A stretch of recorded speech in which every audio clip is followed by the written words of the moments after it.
como ustedes saben, de los abortos de primer trimestre obedecen a una causa cromosómica. De ahí que desde hace mucho tiempo existe un interés por establecer el riesgo que tiene una mujer de tener un feto con alguna de estas alteraciones. Obviamente, ¿no?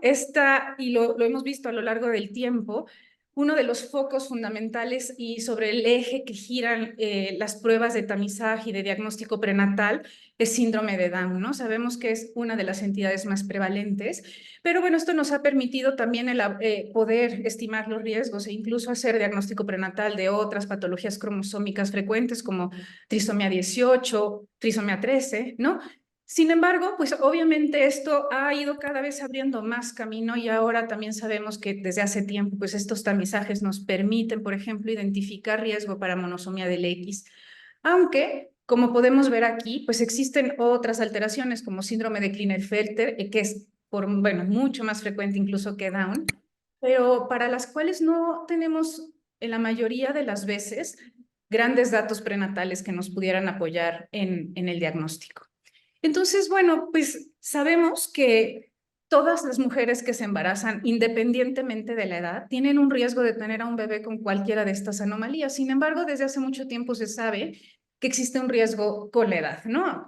Como podemos ver en esta gráfica, cuando graficamos riesgo por edad, pues es evidente que más o menos a los 35 años esta gráfica se empieza a elevar.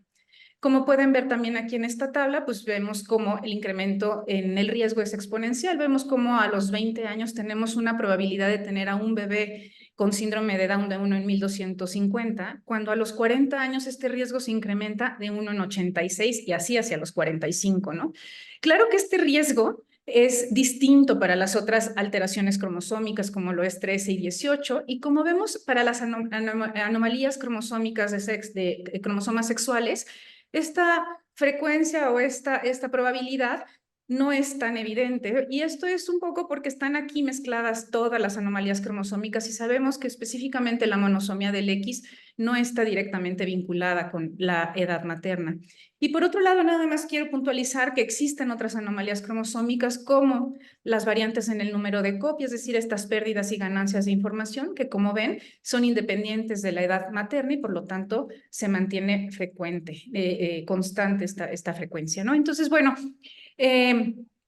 también es claro que la edad materna ha ido incrementando a lo largo de los años. Según estos datos del INEGI, bueno, sabemos que, ¿no? Seguramente se han ido modificando y se modificarán ahora para el 2024, pero como pueden ver, las madres de 35 años en el 2020 ya representaban el 11.42%, mientras que en 1999 representaban el 9.5%. Esto asociado a que el número de nacimientos también está disminuyendo. Entonces estamos viendo cambios demográficos en nuestro país de manera importante que, bueno, nos empieza a hacer ajustarnos como médicos frente a la población que vamos a estar teniendo en consulta.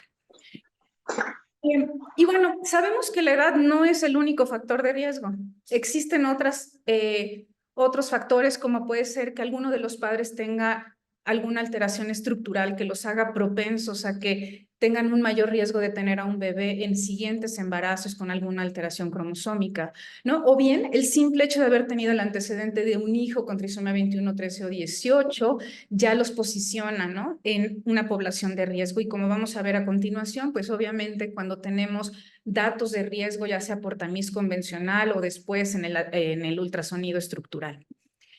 Entonces, bueno, para esto nada más quiero como centrarnos y tener como una recapitulación en donde tenemos todos claros que las pruebas de tamizaje, cualquiera que éstas sean, pero en este caso el tamiz prenatal, siempre serán pruebas que nos van a estimar riesgos. Son pruebas que están hechas para las poblaciones, a partir de las cuales podemos seleccionar una población en riesgo y todas estas requieren ser confirmadas. Entonces, bueno, sabemos que el tamiz prenatal ha evolucionado y ahorita lo veremos, y actualmente el tamiz prenatal convencional se conforma tanto de marcadores bioquímicos y ultrasonográficos en primer y segundo trimestre.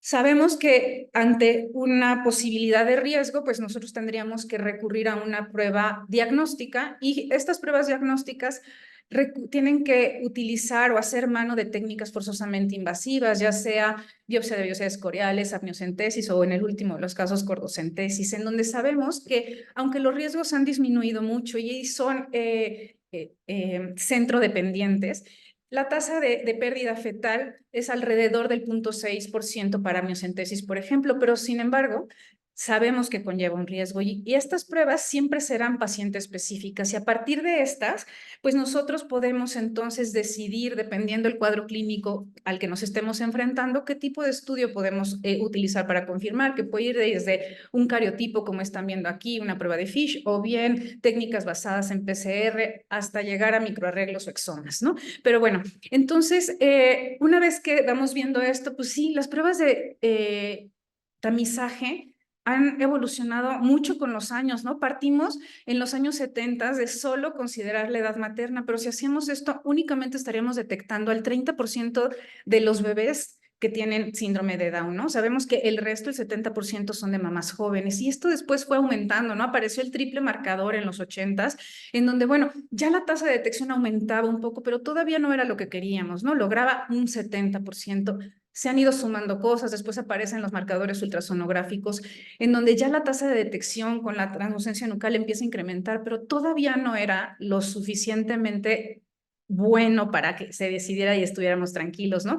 Y finalmente, bueno, pues como lo conocemos ahora, el tamiz de primer y segundo trimestre, en donde obviamente mientras más elementos tengamos para ofrecerle a los pacientes, pues la tasa de detección será cada vez mayor, ¿no? Entonces, bueno, un tamizaje de primer trimestre, pues tiene hasta ahorita una tasa de detección del 95%, que pues es bastante buena. Sin embargo, pues aparece otra prueba ya hace 10 años o un poco más, que pues, ha revolucionado, ¿no? la forma en la que abordamos los embarazos. Y esta es la prueba de DNA fetal en sangre materna, que iremos viendo que ha ido cambiando el nombre con el tiempo y actualmente se conoce con estas siglas como NIPT o NIPS por sus siglas en inglés. Y bueno, pues a pesar de que la utilidad clínica tiene poco más de 10 años, sabemos que los trabajos de DNA fetal en sangre materna tienen mucho más, ¿no? El primer trabajo que publicó la utilización del DNA fetal libre en sangre materna se publica en 1997 por Loy colaboradores, en donde hacen un trabajo increíble identificando el gen SRY en embarazos de fetos masculinos, ¿no? Y así era como la entrada a decir, lo que estamos identificando es el DNA del bebé y no es el de la mamá, ya que una mujer no puede tener SRY y si el feto es masculino, bueno, pues entonces estamos frente al DNA del bebé y eso nos abría, ¿no? Como una nueva era del abordaje de las patologías en donde podíamos entonces analizar el material genético del bebé a partir de una muestra de sangre materna y en ese momento, ¿no? Teniendo toda la ilusión en que quizás esto podría empezar a sustituir los estudios invasivos y entonces disminuir los riesgos que estas conllevan. Sin embargo, ya vamos a ver que eso se fue matizando, pero bueno, fue así como, pues sí, abrir la puerta al análisis de los bebés desde otro lugar, ¿no?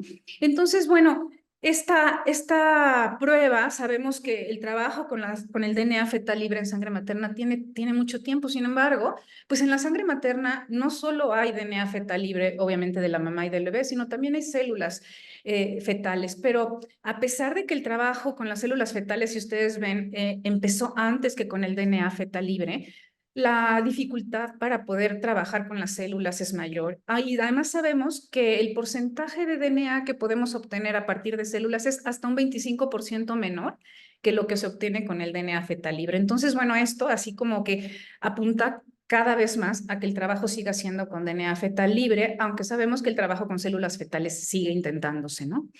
Y bueno, este DNA fetal libre, como ustedes saben, es un DNA que más o menos tiene un tamaño de 300, perdón, pares de bases y proviene fundamentalmente de DNA nuclear de células en apoptosis, aunque tenemos un menor porcentaje de células que están teniendo una secreción activa, ¿no? de este DNA. Y fundamentalmente es de origen placentario. Y aquí es donde vino el punto de quiebre, ¿no? Sabemos entonces que estamos mayoritariamente o se va a analizar mayoritariamente la constitución genética de la placenta y sabemos que en un porcentaje alrededor del 2% podemos tener un riesgo de mosaico placentario y esto entonces nos lleva a la necesidad de confirmar todos los resultados que se obtengan a partir del DNA fetal. Y de ahí es que entonces al principio se nombra diagnóstico prenatal no invasivo y sabemos que actualmente no es una prueba de diagnóstico y se mueve hacia una prueba de tamiz ya que requiere confirmación, ¿no? Entonces algo que también hacía como todo el sentido y nos daba mucha ilusión era pues que se puede detectar a partir de la semana 7 de gestación. Si bien esta prueba ya sabemos que se empieza a realizar a partir de la semana 10, es la prueba que se puede hacer antes que cualquier otra, ¿no? Y bueno, el porcentaje de DNA fetal o la fracción de DNA fetal pues aumenta a medida que avanza la edad gestacional, ¿no? Y en promedio, más o menos, las mujeres alcanzan a tener entre 4 y un 20%, o sea, una media alrededor del 10%. Y algo que era muy, muy importante era que se corroborara, por un lado, la vida media, ¿no? Sabemos que la vida media del DNA es aproximadamente de 13.3 minutos y esto era pues increíble porque entonces sabíamos que el embarazo que estábamos analizando era justo el de ese momento, ¿no? Con células fetales había la situación que pudiéramos estar analizando quizás el genoma de otro embarazo, como puede pasar incluso, vamos a ver al final de esta presentación, cuando tenemos pacientes incluso trasplantadas, ¿no? Y bueno, por otro lado, entonces también es rápidamente eliminado después del parto y sabemos que 24 horas después del parto ya no se encuentran rastros de DNA fetal. Entonces, bueno, eso nos da la certeza de estar analizando al bebé que está en ese momento, ¿no? Que queremos estudiar. Por otro lado, pues también se ha avanzado mucho, ¿no? Sabemos que esta fracción de DNA fetal es fundamental para poder realizar los estudios y la mayoría de los laboratorios necesitan mínimo una fracción del 4%. Y vemos cómo hay diferentes factores que impactan en el porcentaje de esta fracción fetal. Y bueno, uno de los grandes factores es, por ejemplo, el peso materno, ¿no? Como pueden ver aquí, en una mujer en donde pesa 60 kilos ya tenemos una reducción del 1%, pero ya a los 140 kilos ya tenemos una reducción del 50%. Y eso ha sido muy importante irlo descubriendo y analizando porque son de las cosas que pueden alterar, ¿no? La posibilidad de entrega de un resultado cuando hacemos una de estos estudios. Hay otros factores que sabemos que afectan la fracción fetal, por ejemplo, aquellos embarazos que sean obtenidos por técnicas de reproducción asistida, incluso el origen étnico. Sabemos que el origen étnico o africano tienen menor fracción de porcentaje de DNA fetal. Incluso el consumo de algunos medicamentos, heparina de bajo peso molecular, por ejemplo, o bien si la paciente fuma. También sabemos que en los embarazos gemelares hay un menor porcentaje de DNA fetal. Y esto es incluso distinto si este embarazo es de gemelos monocigotos o de gemelos dicigotos, como veremos más adelante, ¿no? Y bueno, sabemos que las aneuploidías, bebés aneuploides, también tienen un menor porcentaje de DNA fetal, ¿no? Y eso va a ser muy importante para lo que vamos a comentar más adelante. Entonces, como pueden ver aquí, es muy, muy importante contar con una fracción fetal adecuada para que el estudio se pueda llevar a cabo de manera correcta. Obviamente, una de las primeras aplicaciones que tuvo esta prueba, ¿no? Así como que fue uno de los booms de salida, pues fue la identificación del sexo fetal, que tiene una gran relevancia para patologías, por ejemplo, ligadas al X. Cuando nosotros hacemos la identificación de sexo fetal por ultrasonido, la tasa de detección en la semana 17 es del 70%. En cambio, con una prueba de DNA fetal en sangre materna, sabemos que la tasa de detección es prácticamente del 99.9%, ¿no? Y se puede hacer a partir de la semana 10, lo cual pues da entonces un margen mucho más amplio de abordaje de los pacientes, como vemos en esta imagen en donde tenemos una paciente que es portadora de una mutación para una patología ligada al X, que se supo portadora ya que tuvo primero a un bebé afectado, el cual falleció en etapas tempranas, después se confirma la mutación en ella y se vuelve a embarazar. Y bueno, acá obviamente algo que interesaba saber muy, muy temprano era el sexo fetal y como pueden ver, bueno, pues fue niño y con ella se corroboró después con un estudio mediante amniocentesis, se corrobora la presencia mediante un estudio molecular de la mutación, ¿no? Entonces, bueno, Ese fue como uno de las primeras aplicaciones. Después, una aplicación que también está extendida, no tanto en América, está mucho más, se utiliza mucho más en Europa, es la tipificación del grupo RH, ¿no? Acá sabemos que esto ha implicado un manejo muy distinto de las pacientes, ¿no? Se ha restringido el uso de la inmunoprofilaxis solo cuando los fetos son RH positivo. Entonces, bueno, hasta ahorita los datos que se tienen es que más del 40% de las mujeres eran vacunadas innecesariamente. Después, obviamente, una de las aplicaciones que se ha querido y que se sigue trabajando y cada que uno revisa, vemos las listas de enfermedades en las cuales se están intentando trabajar, pues son enfermedades mendelianas o enfermedades monogénicas, ¿no? Una de las por las que se empezó, pues obviamente fueron las enfermedades autosómicas dominantes, en donde el padre es el afectado. Y también han hecho esfuerzos por trabajar en enfermedades autosómicas recesivas, cuando los papás son portadores de diferentes variantes patogénicas.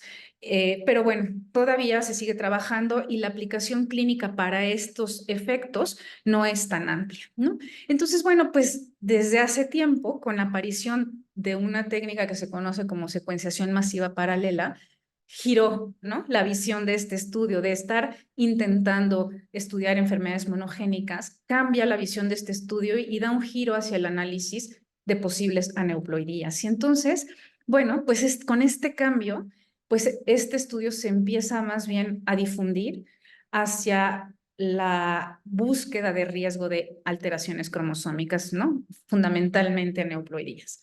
Y bueno, pues entonces esta prueba se basa en secuenciación masiva paralela, que a grandes rasgos implica la generación de millones de secuencias, ¿no? Y puede secuenciar obviamente tanto el DNA fetal libre de origen fetal como de origen materno.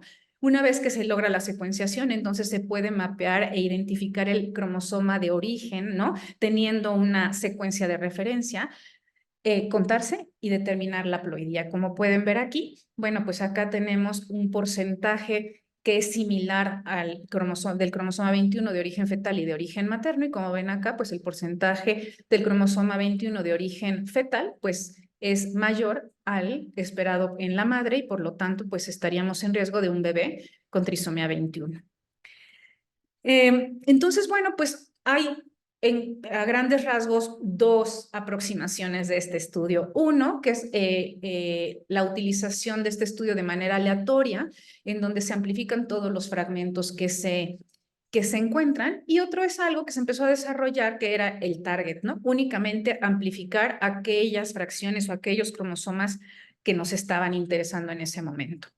Entonces, bueno, hasta ese momento quedaba claro que no es una prueba diagnóstica, que se categoriza como una prueba de tamizaje por el origen del DNA fetal que les estaba platicando y que obviamente frente a un resultado de alto riesgo requiere un estudio diagnóstico confirmatorio. Entonces, bueno, esta prueba se empieza a comparar con las pruebas de tamizaje que se tienen hasta el momento y bueno, si se comparan con las pruebas de tamizaje de primer trimestre, pues vemos que su desempeño es mucho mejor, ¿no? Tiene una tasa de detección del 99% y una tasa de falsos positivos del 0.1%, ¿no? Esto puede variar dependiendo del estudio que uno revise, pero como pueden ver, pues desde hace mucho tiempo es la que mejor desempeño tiene. Entonces, bueno, pues esto en aquel entonces la posicionaba cuando se comparaba incluso con los diferentes esquemas que se tiene para la entrega del tamizaje, ¿no? Con uno con el que se compara abiertamente es con el tamizaje integrado, en donde lo que ocurre es que nosotros hacemos una primera toma de tamizaje en primer trimestre, no se dan los resultados, esperamos al resultado segundo trimestre y como su nombre lo dice, se integran los riesgos y se entrega el resultado a los pacientes. Este es el que mayor tasa de detección tiene, sin embargo, tiene unas grandes desventajas. La primera es que se requieren de tomas de 2 muestras, obviamente es dependiente también de ultrasonido y además, ¿no?, lo que implica para la mamá tener que esperar hasta el segundo trimestre para recibir el resultado.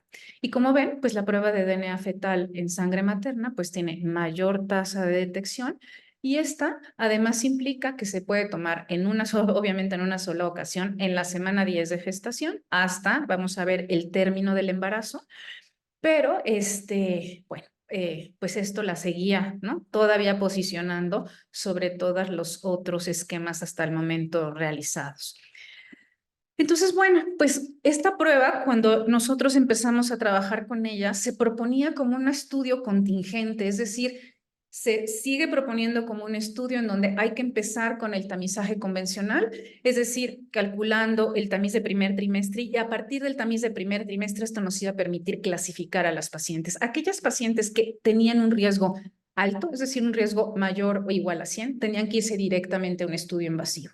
Y aquellas pacientes con un riesgo mayor o igual a 3,000, esto las posicionaba en un riesgo intermedio, y entonces se recomendaba que a aquellas pacientes entonces se les realizara esta prueba. Y esta prueba nos permitiría reclasificar a las pacientes, y como ven aquí, en aquellas en donde el riesgo es alto, entonces sí, vamos hacia un estudio invasivo, ¿no? Y bueno, aquí tenemos, vamos a platicar de la posibilidad de no obtener resultado, en donde se recomienda que las pacientes también se dirijan hacia un tamiz invasivo, perdón, hacia un estudio diagnóstico invasivo. Entonces, aquí lo que empezamos a observar es que cuando hacíamos esta estrategia, menos del 5% de las mujeres iban a realizarse un estudio invasivo, mientras que si nos quedábamos únicamente con el tamizaje convencional, sabemos que hasta el 20% de mujeres que en realidad no requerían de un estudio invasivo, se lo estaban realizando, ¿no? Entonces, bueno, así es como se empezó a trabajar con este estudio. Esto fueron las recomendaciones en aquel momento, y bueno, como pueden ver, edad materna avanzada, obviamente datos ultrasonográficos positivos para neuploidías, ¿no? Hijos previos, etcétera. Entonces, algo que quiero focalizar aquí es que únicamente estaba indicado para trisomía 13, 18 o 21, y edad materna mayor de 35 años, obviamente con estos otros riesgos que ya habíamos platicado. Entonces, incluso cuando se publican las guías de el Colegio Mexicano de Ginecología y Obstetricia, nosotros somos consistentes en el 2015, después de una revisión exhaustiva, con estas mismas indicaciones. Es únicamente para mujeres de alto riesgo y no debe de ofrecerse en aquellas que tienen bajo riesgo, no sustituye el tamiz prenatal convencional, y finalmente no está indicada en embarazos gemelares, ¿no? Y vamos a ver cómo esto pues ha cambiado radicalmente desde ese momento para acá, ¿no? Entonces, bueno, en ese momento esta prueba contingente hacía mucho sentido. Esta prueba pues no era económicamente viable, es decir, era cara, hay que aplicarlo solo a población muy seleccionada, no analiza otras alteraciones, lo cual limitaba solo en ese momento cromosomas 21, 13 y 18, y se buscaba mantener los beneficios del tamiz, ¿no? Fundamentalmente del ultrasonido, que como voy a enfatizar muchas veces en esta plática, el DNA fetal no sustituye los beneficios de los marcadores ultrasonográficos, ¿no? Entonces, bueno, hasta ese momento parecía una muy buena estrategia tenerlo como una propuesta contingente. Sin embargo, con los años esto se ha ido modificando, y sabemos que ya hay países, cada vez, cada vez más países, hasta el momento sabemos con exactitud que tanto Bélgica como Holanda son países que ya utilizan esta prueba como tamiz de primera línea, ¿no? A toda la población. Entonces, las diferentes guías, tanto la guía del Colegio Americano de Genética como el Colegio Americano de Ginecología y Obstetricia,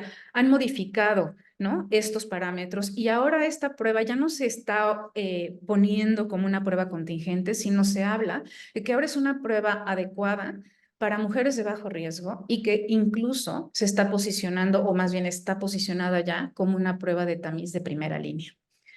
Entonces, bueno, ¿no? Cuando nosotros empezamos a comparar este tamizaje convencional con la prueba de DNA fetal en sangre materna, pues vemos que es la que más temprano se puede realizar. Se puede realizar desde la semana 10 de gestación. Obviamente, como les decía, el tamizaje convencional va a tener un mejor desempeño si se realiza en estos diferentes esquemas, en donde el integrado implica la mejor tasa de detección, pero ya vimos, ¿no?, que uno de las contras es que hay que esperar hasta segundo trimestre para poder entregar el resultado. En cambio, con la prueba NIPT sabemos que se requiere de una sola toma. No es ultrasonido dependiente. ¿Qué quiere decir esto? Que no estamos sujetos a que el resultado dependa de la medición, por ejemplo, de la translucencia nucal. En cambio, el tamizaje convencional sí, ¿no? Entonces, aunque no excluye el empleo de ultrasonido, como tal, la prueba no requiere de él. Sabemos que sí, que podemos no ver defectos del tubo neural, pero es justo por eso que vamos a ser muy enfáticos en que el ultrasonido, la utilización y el empleo de ultrasonido sigue siendo de vital importancia. Obviamente, el tamizaje convencional pues tiene ciertas limitantes para la detección de aneuploidías, específicamente de sexocromosomas, ¿no? Hablamos mucho sobre Klinefelter. Y cuanto a NIPT, van a ver que se ha cambiado esto, ¿no? Nosotros en el 2013, en el 2015, hablábamos únicamente que esta prueba sería para cromosomas 21, 13 y 18. Y en la actualidad se ha extendido el uso de esta prueba y ahora detecta anomalías por sexocromosomas. Obviamente acá tenemos, en cuanto a NIPT, la dificultad que en algunos casos podemos tener una falla en la entrega de resultados, que vamos a platicar más adelante porque puede ser. Y bueno, otra de los grandes cambios que, como vieron anteriormente, es que en la actualidad sí está indicada en embarazos gemelares e incluso esta prueba tiene un mejor desempeño que el tamizaje convencional. Entonces, bueno, pues esto puede cambiar dependiendo la publicación, pero la sensibilidad y la especificidad va a variar de aneuploidía en aneuploidía. Sabemos que la sensibilidad y la especificidad es mucho más alta para trisomía 21 que para el resto de las trisomías o de la monosomía del X. Sin embargo, pues como pueden ver, es una prueba muy buena, ¿no? Entonces, bueno, pues en la actualidad, cuando uno revisa para qué tipo de alteraciones me sirve la prueba de DNA fetal en sangre materna, pues obviamente ha rebasado por mucho lo que se publicaba antes, ¿no? Con lo que empezamos a trabajar.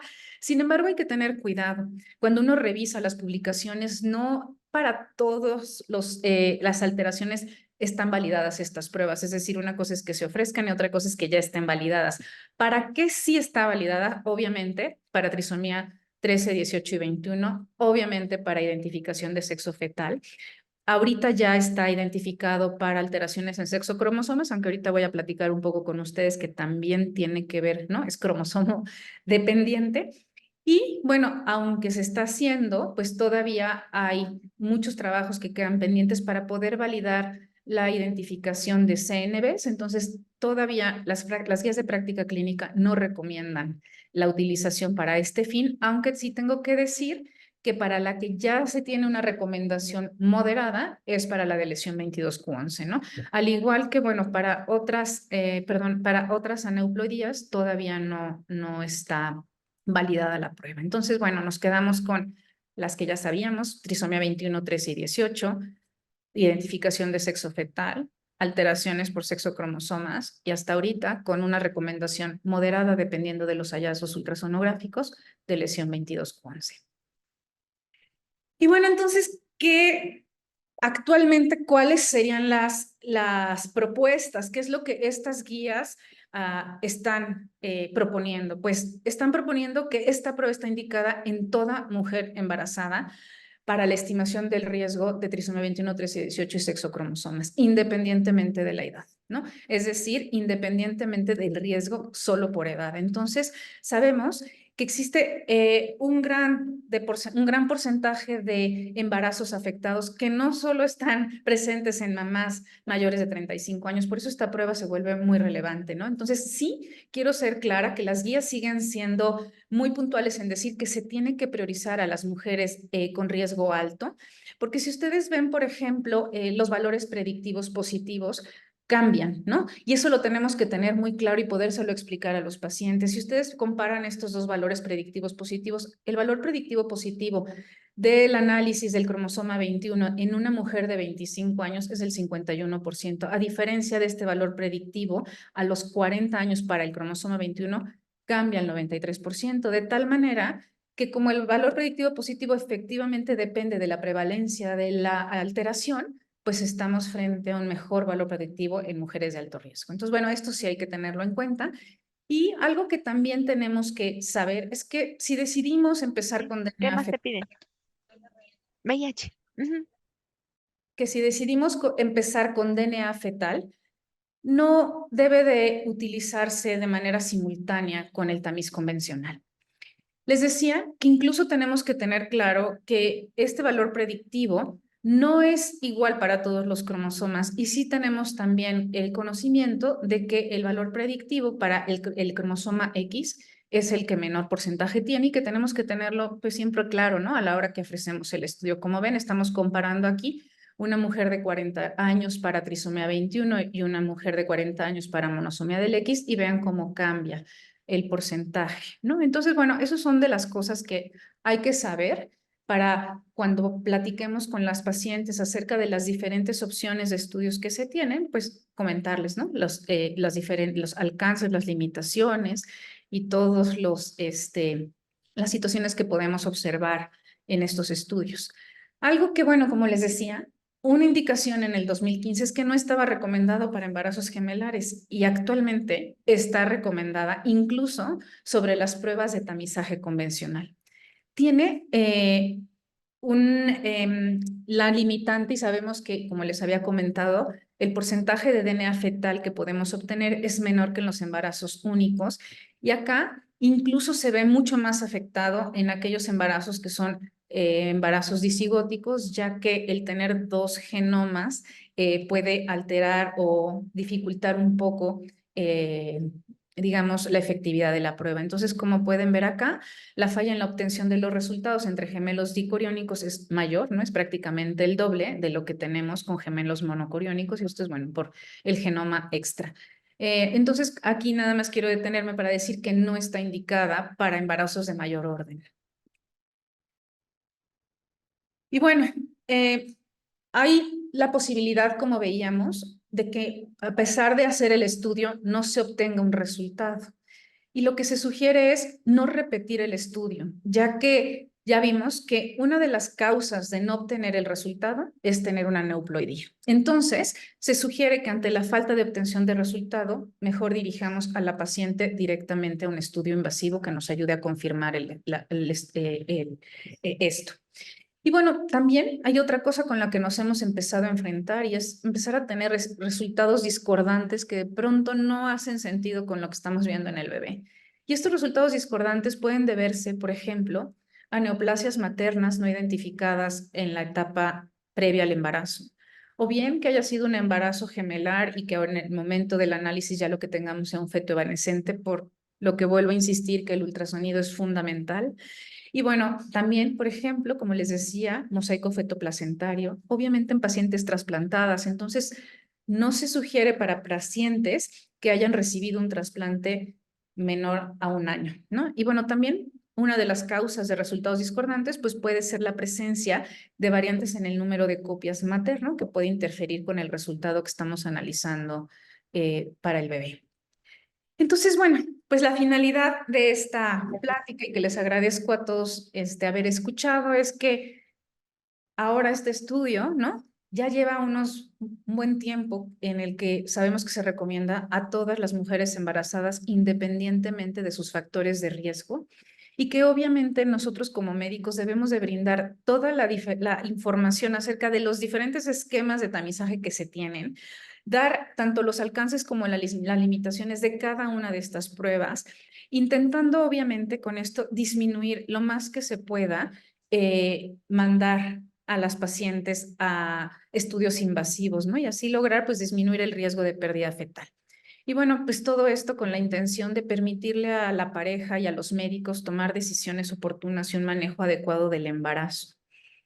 Entonces, bueno, con qué me quiero ir, ¿no? Decirles que de entrada es fundamental que como médicos conozcamos todo esto para que las parejas reciban un adecuado asesoramiento acerca de la prueba antes y después, ¿no? Eh, y que tener claro que ante un resultado de riesgo alto se requiere forzosamente de una prueba confirmatoria y que un riesgo bajo no descarta otras alteraciones, por lo tanto el seguimiento con ultrasonido sigue siendo fundamental. Y bueno, actualmente entonces, la prueba NIPS está posicionada como un tamizaje de primera línea y ya no solo como un tamizaje contingente. Y sabemos que una prueba de tamizaje no debe de ofrecerse nunca si no tenemos la manera de confirmar la sospecha. Entonces, eso tiene que ser así como tenemos que tener súper claro, ¿no? Que tenemos las posibilidades de confirmar este riesgo que le estamos transmitiendo a la mamá. Y pues muchas gracias.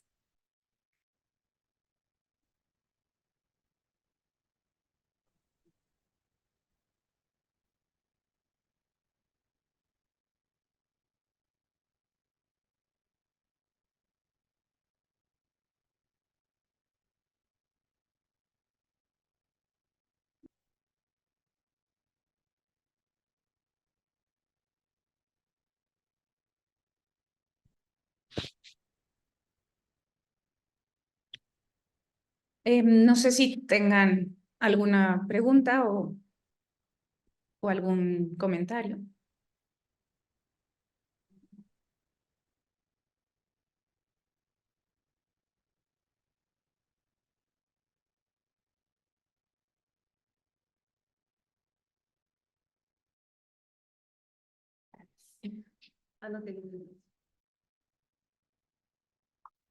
Hola a todos, buenas tardes. Muchas gracias a la doctora Mariana Hernández por su participación. Tenemos algunos comentarios en el chat, sobre todo pues felicitándola por las pláticas. El doctor Tadeo Cerón pregunta que cuál es su opinión sobre los resultados en situaciones donde no se obtuvo un informe al final. Como les decía, pues las causas de no obtención de resultado son varias, ¿no? Una de las más frecuentes es que la fracción fetal quizás no sea buena. Entonces, hay laboratorios en donde con esa misma muestra intentan volver a procesar, pero de manera ideal, como una de las causas puede ser una neoploidia que está de base y que eso es lo que está condicionando que la fracción fetal sea baja, pues la recomendación es dirigir a los pacientes, a las pacientes a un estudio invasivo. Muy bien, muchas gracias. Ya nos contará el doctor Tadeo si con esto resolvimos su duda. También la doctora Patricia Greter pregunta si existen diferencias en la técnica para la obtención de resultados dependiendo de la edad gestacional. No, la técnica es la misma. La doctora Beatriz de la Fuente dice, excelente plática. ¿Qué tan recomendable es hacer esta prueba en Turner mosaicos embarazadas o en polisomía del X?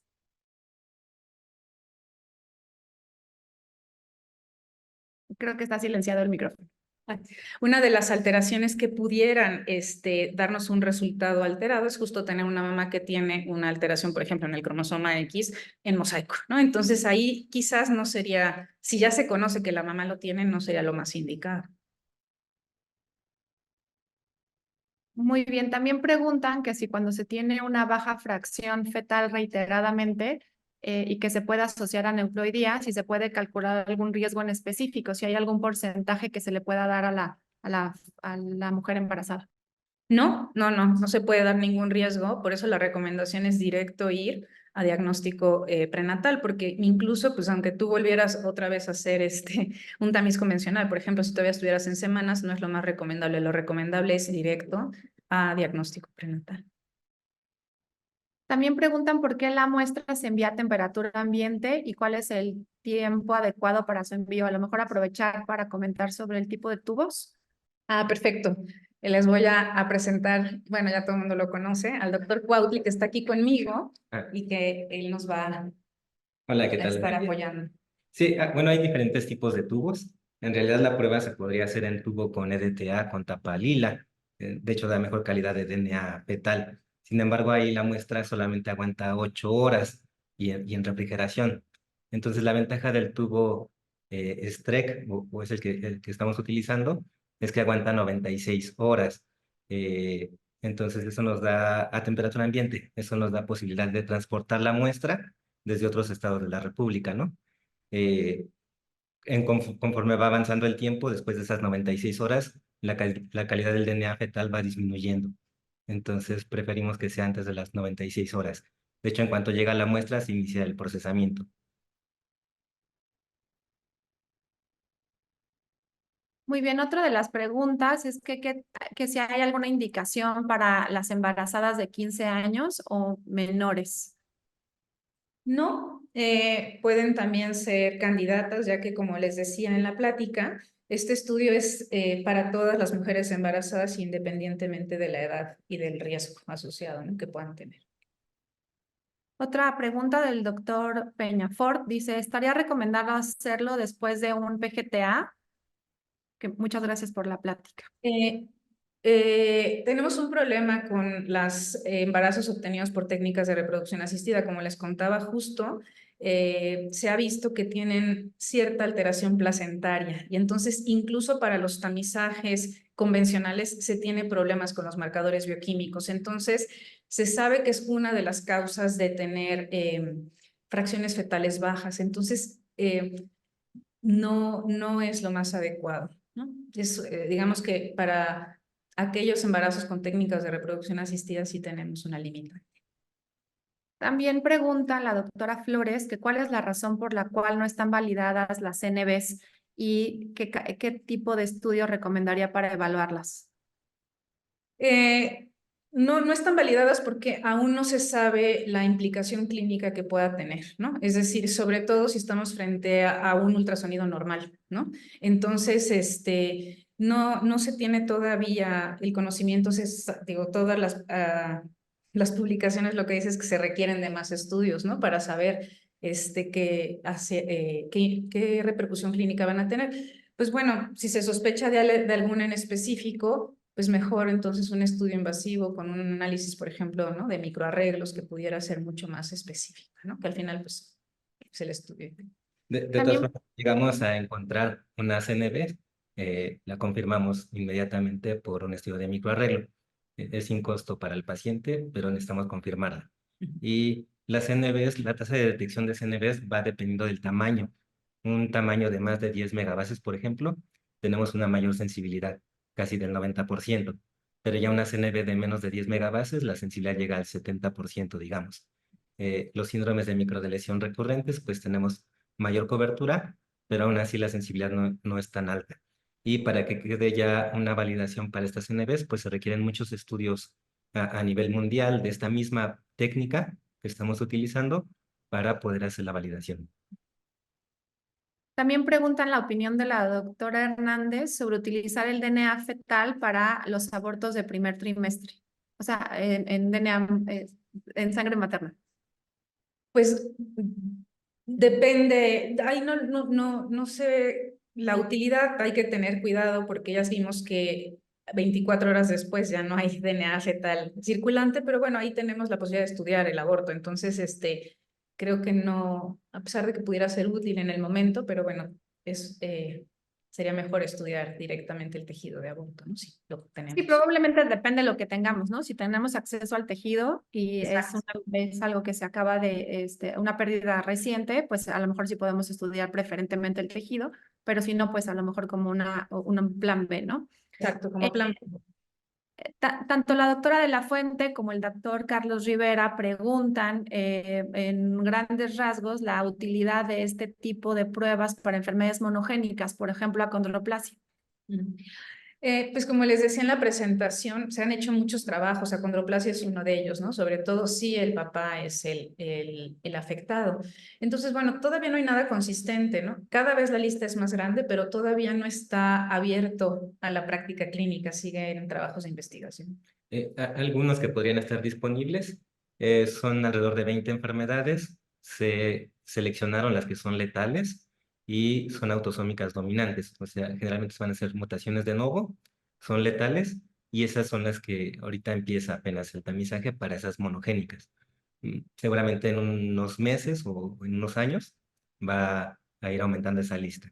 Pero hasta ahorita son estas 20, 24 enfermedades. Justo también la doctora Normelena de León pregunta sobre DMD, si se podría analizar, por ejemplo, en una mamá portadora o el hecho de que ella tuviera esta de lesión pudiera confundir los datos de secuenciación. Como la lesión puede ser muy pequeña, preferiríamos ya un estudio invasivo y el líquido amniótico, igual para que no haya contaminación en una muestra de vías escoriales, preferiríamos un estudio invasivo y el líquido amniótico para estar 100% seguros. Sí, yo creo que vale la pena recalcar que definitivamente las pruebas que son tamizaje tienen que estar enfocadas al tamizaje y cuando ya estamos buscando una prueba diagnóstica siempre hay que irnos a un estudio donde vamos a poder dar una certeza a la pareja, ¿no? Entonces creo que ese es un tema bastante importante. Pues en realidad pues muchos comentarios felicitando a la doctora Hernández por la plática. Yo creo que hay que seguir trabajando para poder impartir este tipo de seminarios, porque creo que hay muchas dudas con respecto a cómo y los buenos usos de este tipo de pruebas de forma rutinaria. Y pues yo agradezco a todos, ahora sí que más de 100 asistentes en esta hora del día, fue un gran logro, muchas felicidades y de nuevo pues agradecerles a todos. Los estaremos contactando vía correo electrónico con respecto a los que estuvieron asistiendo a esta sesión el día de hoy y para coincidir con respecto a sus pruebas gratuitas. Muchas gracias. Adiós, Buen día. gracias. Gracias.